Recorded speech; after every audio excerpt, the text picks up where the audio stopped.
Well, howdy there, Internet people. It's Belle again. So today, we're going to talk about Trump, FEMA, questions, and $100,000. Trump has extended the topics which he doesn't want discussed anymore. That apparently now includes not just the list his own base is demanding be discussed, but also the emergency response in Texas is now apparently off limits. We're going to go over that real quick and provide some information and answer a question. First, we'll go over an exchange between a reporter and Trump real quick. The reporter asked what in normal times would be a softball question. Quote, "Families we've heard from are obviously upset because they say that those warnings, those alerts, didn't go out in time. And they also say that people could have been saved. What do you say to those families?" The standard response to a question like this is something like, "We'll get to the bottom of any delay." That's what would be normal whether there was a delay or not. Because as a leader, you have to just accept the fire directed at the government by grieving families. Trump's response? Quote, "Well, I think everyone did an incredible job under the circumstances. This was, I guess," Christie said, "a 1 in 500, 1 in 1,000 years. And I just have admiration for the job that everybody did." Okay, weird, but still Grandpa Simpson, not Monty Burns.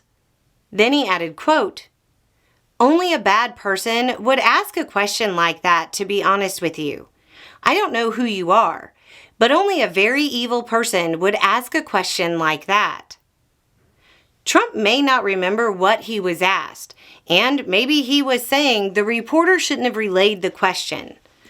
But the question that was asked was, quote, "What do you say to those families?" That's teeing Trump up to show some compassion for those who lost loved ones. Only a bad person would ask the questions the families are? Only a very evil person.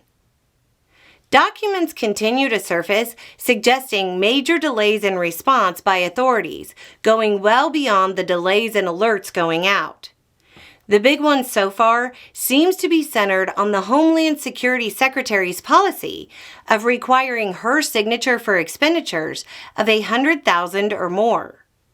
That signature reportedly took 3 days. By then, for many people, rescue had turned to recovery. That brings us to a question. Quote, "Did they just not move at all because they didn't have approval to spend more than $100K? Couldn't they have just started and worked until the money ran out? I mean, by then, wouldn't she have signed it? How much do y'all spend on your relief stuff?" Our stuff? You've seen the fundraisers. Tens of thousands. Quickly. But those things aren't comparable. We don't run helicopter-delivered rescue swimmers. $100,000 won't run a Chinook for a day. By Air Force numbers, a Pavehawk could only fly for about 5 hours. The helicopters have to be flown into the area. That flight time would count. $100,000 won't even get the assets in position, much less start rescue. That doesn't even touch on boats, moving field command and control, and so on. There needs to be a hot wash of this response, because so far, it seems like once they got moving, it went really well. But the reported delays are just unbelievable. And it's that first couple of days when people are most likely to be saved. The $100,000 policy is going to need to be scrapped. Anyway, it's just a thought. Y'all have a good day.